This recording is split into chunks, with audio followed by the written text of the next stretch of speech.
I just got the notification on YouTube that you're on.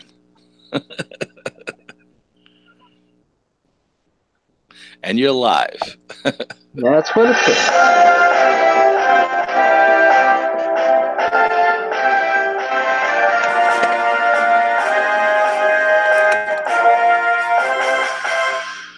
Hello, everyone. This is Elaine's Extreme Paranormal channel.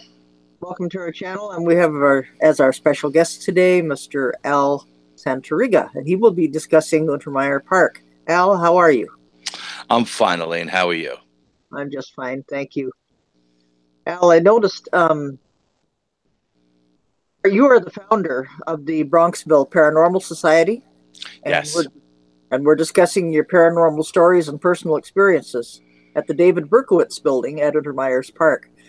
Knowing David Berkowitz was also known as the son of Sam, who claimed to be part of the satanic cult called the Process Church of the Final Judgment, which was led by Robert de Grimston. Did you make any contact with Berkowitz? No, Elaine. By the time I got to Berkowitz's building, he was already arrested and in prison. Okay. Alrighty. So the history behind UNTERMEYER Park, that's really interesting too. How did you hear about it? Well, growing up in Yonkers, UNTERMEYER Park was a big band scene in the 70s. A lot of the local bands, they would have Battle of the Bands. They would invite bands up from the city to jam. And I worked for a couple of different bands. And one was as a roadie, setting up guitars and stuff like that. The other one was in security, making sure nobody messed with any of the guys' equipment. So being in the park, I spent a lot of time at UNTERMEYER Park, and you're around all these rock and roll guys and everything, and you hear the stories and you hear the whispers. And my brother, who actually worked right next to the park, he witnessed stuff too, and I'll talk about that later on. But it was easy to learn about the park because I was there firsthand. Okie doke. Now, I listened to the podcasts that you did with Arizona Tramp on Black Swamp Radio. The experiences you had, would you please describe some here for our viewers? Okay, it started in 1989. I just got hired by the post office in Yonkers. I was working at the Northwest Station. And, when you first get started, they send you out with a senior guy to train you the first 2 weeks. So you know what you're doing when they put you on the road by yourself. And went out with this guy who we'll call Steve. And first week, was basically training me on what to do and how to deliver, yada, yada, yada. Second week, we got more personal. And he started telling me about this building in North Yonkers where his buddy Pete was the mailman and had been the mailman there for years. And he was the mailman there when Berkowitz was living there, and he was the mailman there after Berkowitz was arrested. And so he goes on to tell me this story, and it starts off with Halloween, and Pete's in the building delivering the mail, and this is a really high-end building. It has a 24-hour doorman, super on call 24 hours, and you usually have a bathroom in the lobby that's open for the doorman, but that particular day the doorman wasn't around and the super wasn't around. So what Pete had to do was go downstairs in the garage. There was a bathroom that was always opened, and that bathroom was for the people who used the pool in the backyard. This building had a beautiful Olympic-sized pool with a tiki bar and an ice cream bar and a soda bar, and the people who lived in this building were professionals, doctors, lawyers, businessmen, nurses, teachers, stuff like that. So, it was a very high-end building at the time. And he goes down into the basement to use the restroom. And while he's in the restroom, he begins to hear chanting. And Wow. then he starts to smell smoke, and he thinks maybe there's a fire in the building. So he finishes doing his business, and he opens the door to see what the fire is. And he sees 4 to 6 guys in hoods around a fire on the ground, a pentagram that was on fire, and it's billowing out this black smoke. And out of this black smoke comes this gray smoke. And this is the story that I was told. Out of the gray smoke appeared the devil himself. And the devil, or the demon, or whatever you want to call it, goes over to Pete, who's standing in the doorway of the bathroom, and tells Pete, for what you've seen here today, I will have your soul. Pete freaks out, runs, gets in his car, goes back to the post office, tells the manager what's going on, tells him what he experienced, and says he'll never go back in that building again. As a matter of fact, he takes like a 3 months leave of absence or something to that effect. And while he's out on a leave of absence, another route opens up in central Yonkers. But while he's out, he becomes an alcoholic. His wife leaves him. She takes the kids. He loses the house. And his life is just spiraling out of control. And Steve believes this is all because of what the devil told him was going to happen. So anyway, he takes a route in central Yonkers, which is a nice north central Yonkers, which is a residential area. Actually gets an apartment on the route, and he gets to know everybody in the neighborhood. And he's like the mayor, and everybody knows him. And all of a sudden, his life is turning around. He stops drinking. His wife is talking about getting back together with him, and everything is good. And at the end of his route was a dead end street that had like a little grassy knoll area to the end of it. And it was maybe 6 houses on this block. And every day he would go down the block and he would deliver the mail. Well, at one point, he starts around June, he starts getting attacked by a black cat. But this cat is like the size of a pit bull. And he's getting attacked by this. He can't get to the last house. And he's spraying the cat with the dog spray. But this has no effect on this animal. And he just doesn't understand what the hell's going on. And so he stops delivering the mail. So at some point, the people at the house call the post office and say, Pete's not delivering our mail anymore. We don't know what's going on. We don't see him anymore. Could you find out what's going on with our mail? So the supervisor says, okay, no problem.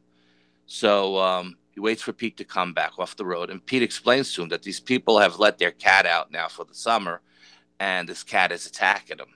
So then just happened to be my brother-in-law was Pete's floater. He did the route when Pete was off. And my brother-in-law was on the job a few years, maybe 5 years at that point. And so the supervisor asks my brother-in-law, have you ever seen a cat on this route? Have you have problems delivering the mail to that last house? And my brother-in-law says, nope, I've never had an issue with any animals out there. I don't see any cats. I get the mail delivered, no problem. So then the truck driver comes in, and again, he asks the truck driver, says, you've been delivering this neighborhood for like 10 years. Have you ever seen a black cat at the end of the block? And the truck driver says, no, there's a few dogs on that block, but they're all behind the fences, and I never have a problem delivering any packages. So the supervisor doesn't know whether Pete's making this up or what, because the other two guys are telling him they don't have any issues with delivering the mail to that house. So this goes on. And so one Saturday, the supervisor takes all the mail and he brings it to these people's house, and he knocks on the door and he explains to them, he says, listen, the reason why you're not getting your mail is because your cat is outside and your cat is attacking the mailman, and Pete can't get to your house. So these people look at the supervisor like he's got two heads, and they're like, we don't even own a cat.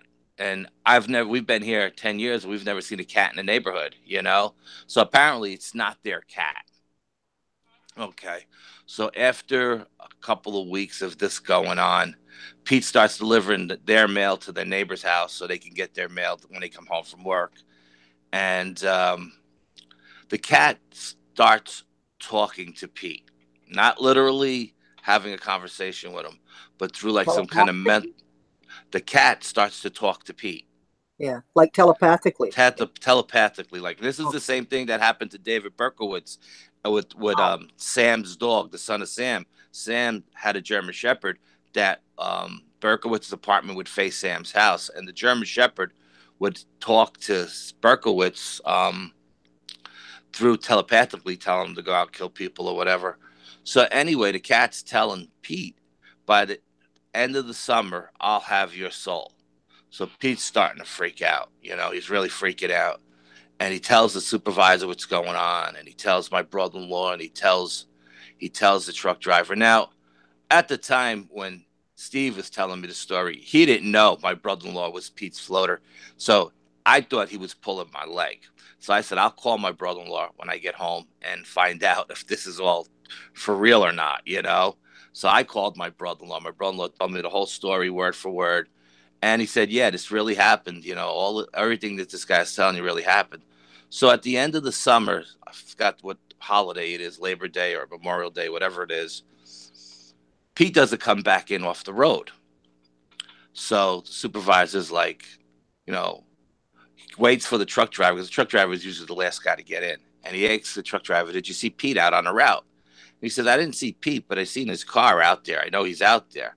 So the supervisor says to the truck driver, why don't you go out and get him and bring him in because it's, we got to get out of here. It's the end of the day. It's, late and we got to go.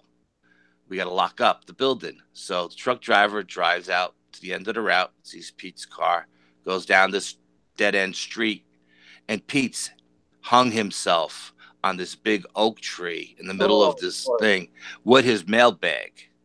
And, the truck driver's freaking out because he can't believe that Pete's hanging there from his mailbag. He drives around the corner to a bowling alley. He calls 911. He calls the post office.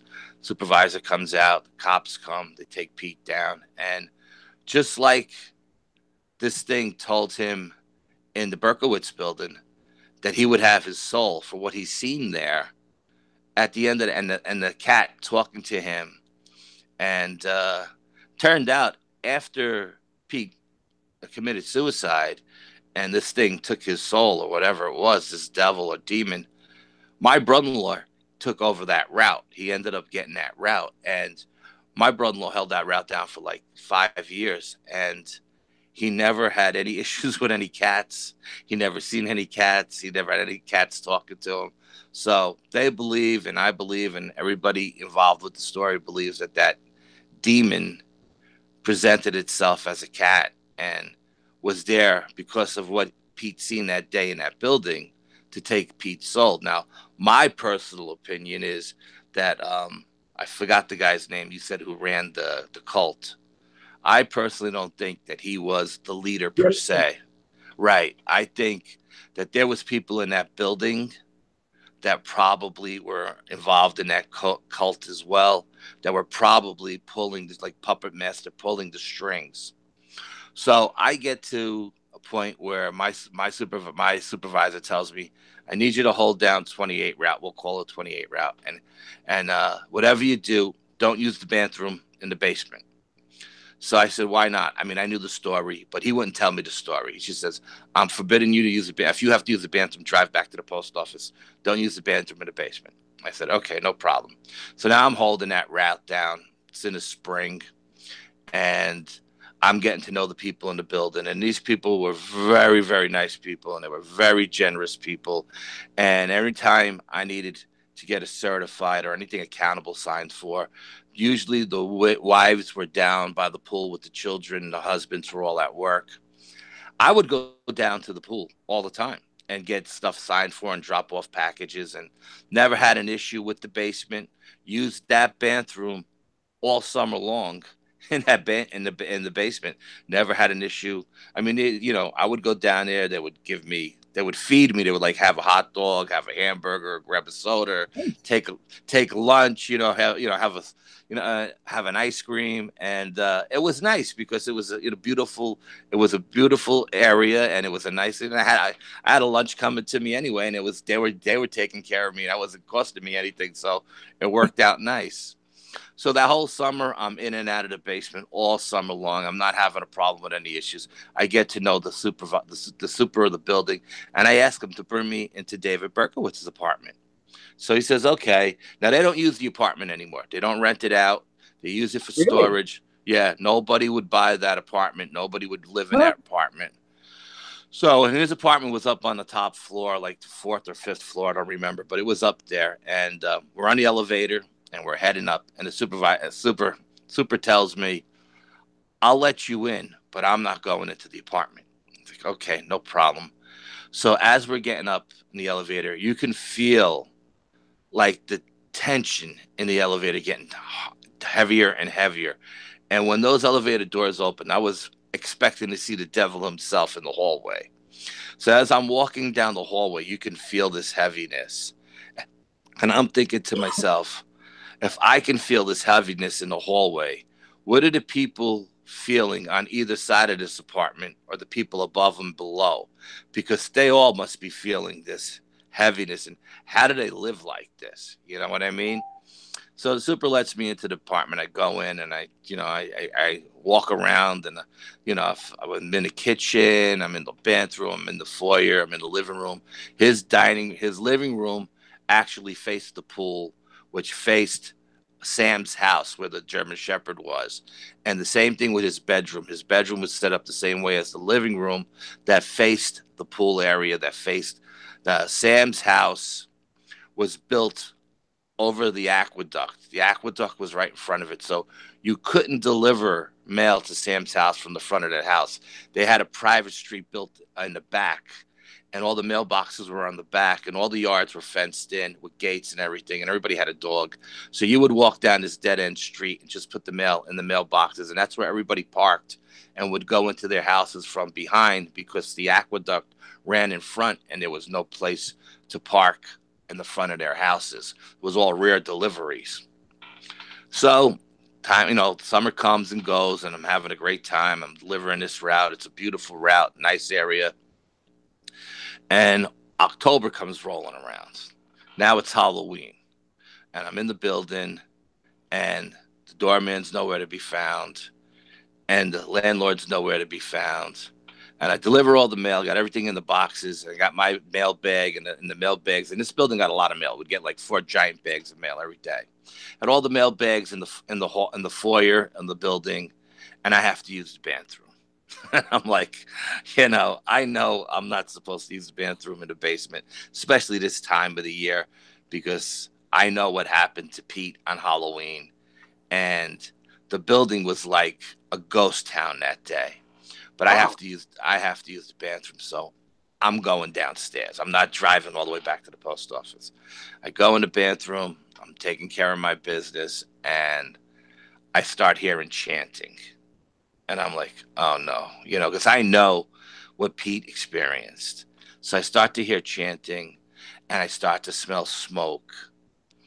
So I shut the light off in the bathroom. I unlock the door, and I just open the door about an inch, and I peek out.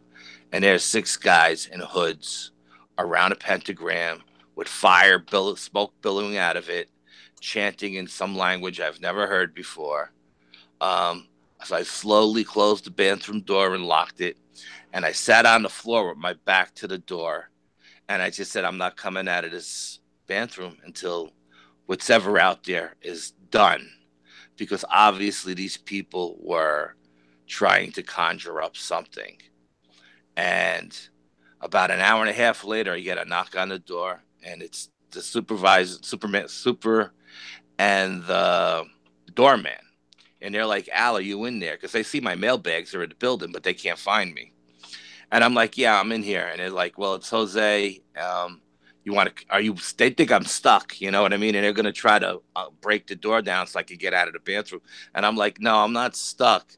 Is everything cool out there? And they're like, yeah, everything is okay out here. So I open the door and I tell Jose and I tell the doorman what I've seen. So we go over to where the pentagram was that was on fire, and there's no marks on the driveway. It's like nothing was there. But then when you look up on the ceiling of the garage, it's full with all black soot. So something happened that day, Oh, and shoot. the super wiped his finger on it to see if it was fresh. It was fresh, and he said he had to get down there right away and clean that off before the residents got home from work and seen this. So he says to me, he says, what did you see? And I tell him what I see, and I said, personally, I think those people that were conjuring up the devil or whatever they were conjuring that day live in that building. And I personally think that they're all part of this cult that hung out at Untermeyer's Park and sacrificed animals and everything else. So I leave that building and go down the street. There's a couple of private residents, and there's a little old Polish woman who lives on the block, and she has like 30 steps to go up to her apartment, and there's another apartment on the first floor, and both of the mailboxes are downstairs. And every day I would bring her mail up so she wouldn't have to come down to get them, because she was an older woman.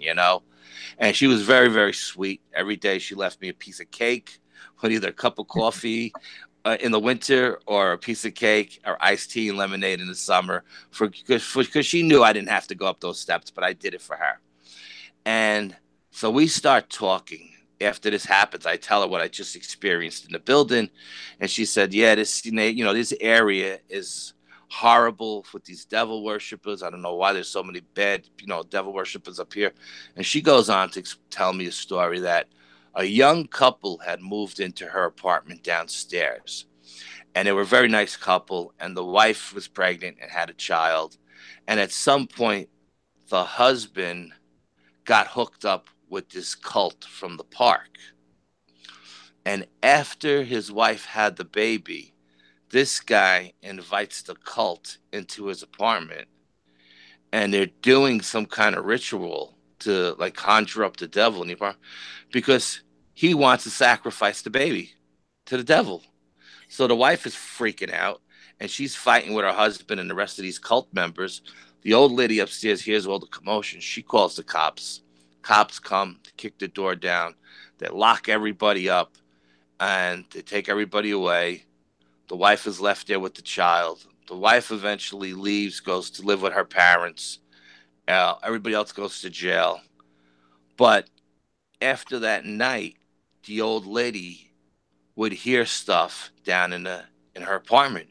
She would hear banging on the walls. She would hear banging on the pipes. The lights would go on for no reason. She would go down there and she felt a heaviness. She felt that they had conjured something dark and there was something living in her house. So she was freaking out. And at one point, there was a Polish priest visiting from Poland, her local church. She was able to convince him to come to the house, and he exorcised that apartment.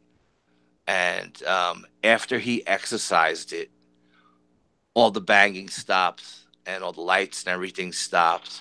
And when she actually showed me the apartment, because she wanted me to rent it, it was a beautiful apartment, but I had my own. It was very light. You could feel that there was nothing heavy in that apartment anymore. So that was, the story that leads to like the Untermeyer Park stuff.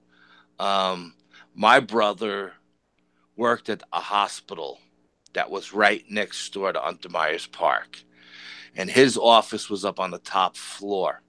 And he worked the night shift. He was a computer operator and a programmer, and excuse me, he would work the night shift, and his office looked down into the park. And he said there was many nights where he was looking out his office window and he could see bonfires in that park. And he just knew that these devil worshippers were conjuring up something at that point. And the police never went into that park to stop these people because they didn't want anything to do with it. They knew what was going on, and they just turned a blind eye to it. So years go by, and I'm dating my wife, and we're in the park having a picnic. Beautiful sunny day, gorgeous day. We're having a nice picnic. We're there for a couple hours, and she turns to me and she says, "Do you know where the caves are in the backwoods?" And I said, "Yeah, I know where the caves are." She goes, "Well, why don't you show me?" Now this park has steps. They're called 1,000 steps, and they just go from the top of the park all the way down through the park, over the not the reservoir, the aqueduct, and down to the next street. And so the caves are actually off of the aqueduct. So as we started to descend these 1,000 steps, we heard what sounded like a whoosh of wings fly over our head. And we both actually ducked. Like we thought we just got, a big bird had just swooped down on us like a hawk or something. And we stopped, and we were both looking off to the right on the aqueduct. And she's staring off to the right, and I'm staring off to the right. And neither one of us see anything, but we feel something there. It's a dark presence. And she looks at me, and I look at her, and she says, "You know what? Let's forget about the the whatchamacallit, the caves for today, and let's just go back home. And I said, you know what? I'm going to bring you up to the bird cage. They have this big cage that looks like a giant bird cage. They call it the bird cage or the eagle's nest or whatever. They have a couple of different names for it, but I think the official name of it is the crow's nest or something. But I said, I'm going to bring you to the bird cage because the bird cage is really cool. It's like a giant bird cage, and it has these stone steps that go around it to like this little field area, and there's these two giant stones that look like almost like a conch shell. And they used to have like plays in the park, like Shakespeare in the Park, over at that site.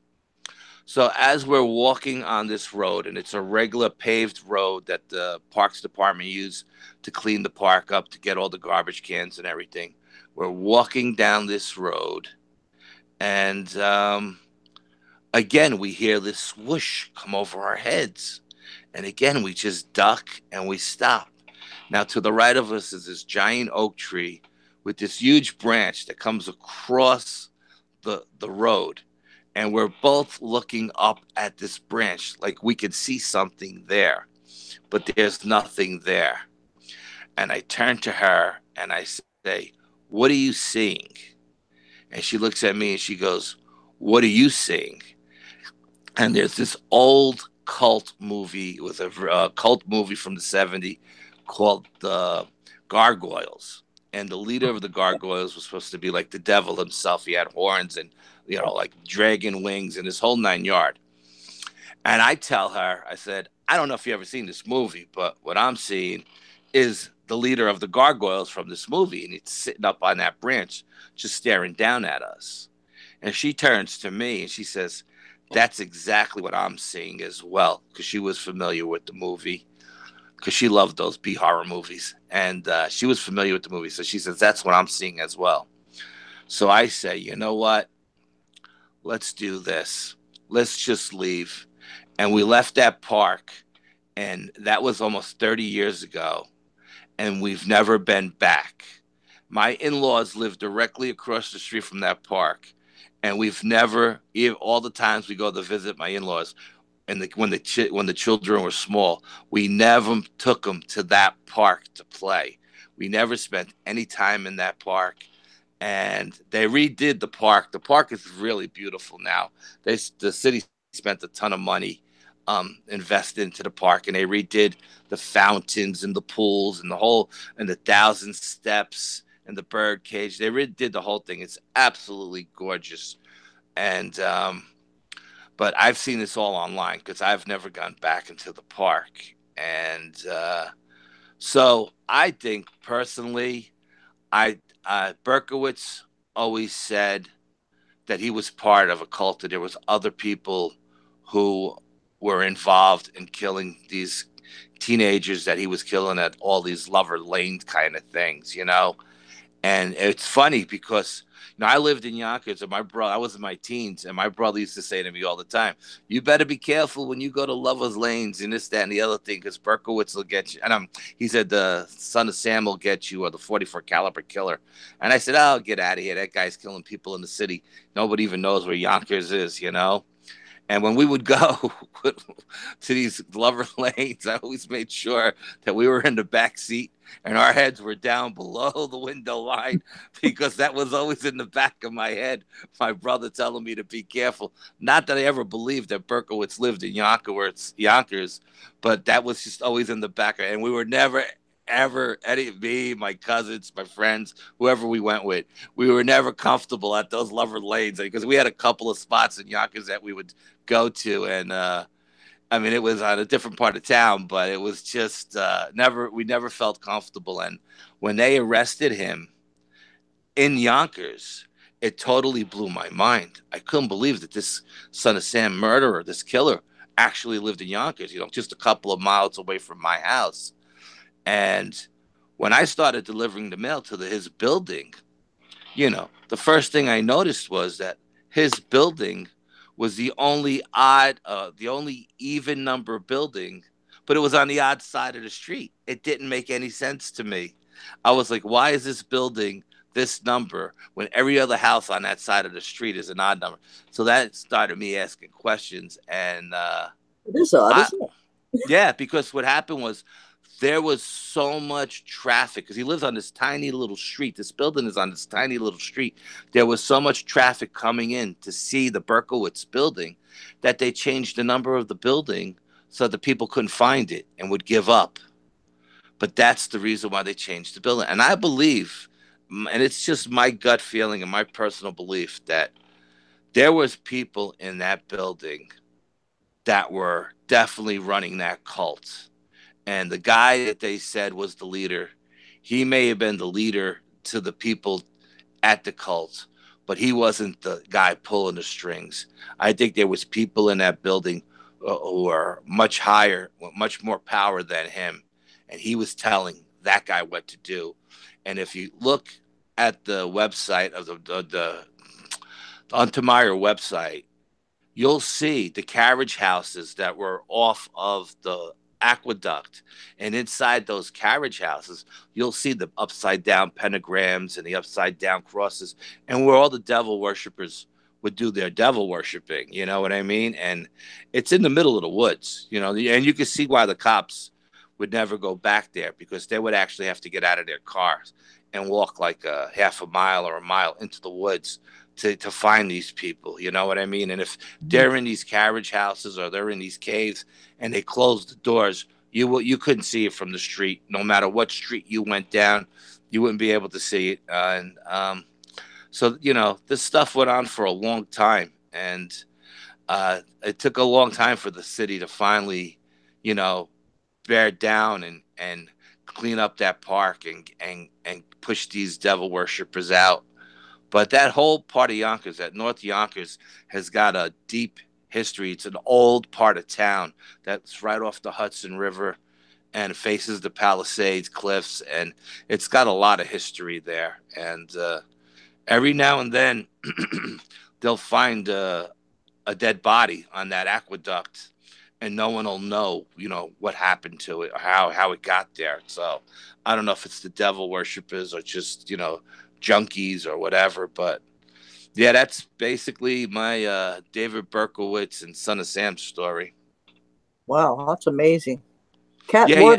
Ward, she said to say hello to you. She was really delighted to have you on her show as well, because she's heard Oh, from you also. yeah. Cat's a sweetheart. She's a sweetheart. I love Yeah. Cat. Oh, she Yeah, is. yeah, she is. But But it's really an amazing story. yeah, and I couldn't tell that story for like almost 30 years because I can believe you. every, everybody that I worked with was still on the job, and Yes. I couldn't talk about that while all these people, because eventually I ended up going to that central post office in Yonkers and working there. And my truck driver was the same truck driver that Pete had. So one Saturday night after work, a bunch of us went up to the bar to watch the Yankee game, and we were me and this truck driver. I'll call him Charlie. We were shooting pool, and I said to him, I said, I waited till he had a couple beers in him to get some truth serum in him. You know what I mean? And I said to him, I said, hey, Charlie, any truth to the rumor? And then I started asking him about, Pete, and he was like, he said, yeah. He said, everything that I've been told, whether it was from Steve or my brother in law, was the truth. He says he was the one who found Pete. He said he'll never forget it. He'll never forget that day driving down that road and seeing him hanging from that tree. He said it was the craziest summer of his life. He said, the stories that Pete would tell him about, this cat and everything is just unbelievable. But yeah, crazy stuff. So I validated it not only through my brother-in-law, but through Charlie, the truck driver, and my time at that station as well, because I spent about almost 10 years there at one point. So I got to know a lot of the senior guys who were there at the time, and asked around, and yeah, everybody knew about it. Everybody validated it. That's So. really amazing. It's kind of got its own terror, even just hearing it, let alone experiencing that.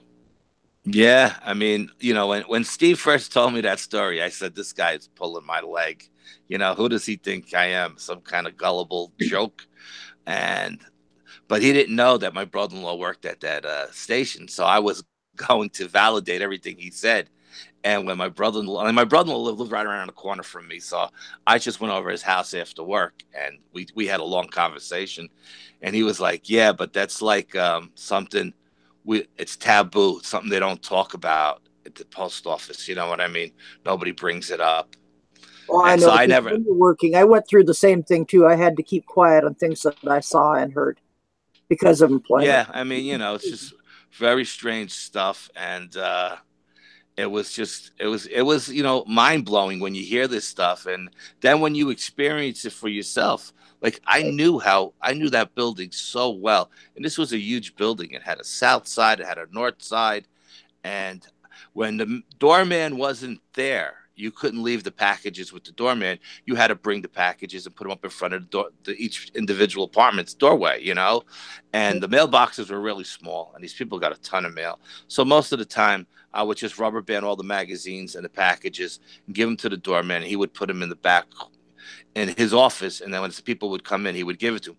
But if this guy's not there, I'm in that building for an hour just delivering magazines and packages, because I like I can said, it imagine. had two north ends, and you couldn't go from the south end to the north end without going back down to the lobby and getting on the elevator to the north end. It was like two separate buildings, but they weren't connected. It was very strange the way they built it, but it was a high end building, and like I said, the people who lived there had a lot of money. I did very well at Christmas time. It was, I did. I'll be brutally honest. I did well at Christmas time, so I didn't mind going the extra mile for those people. But that day, after that day, let's put it this way: I never used that bathroom again in the wintertime. In the summertime, yes, when all the kids were at the pool and the parents were at the pool, no problem. But soon as fall came around and they closed that pool, I never used that bathroom again.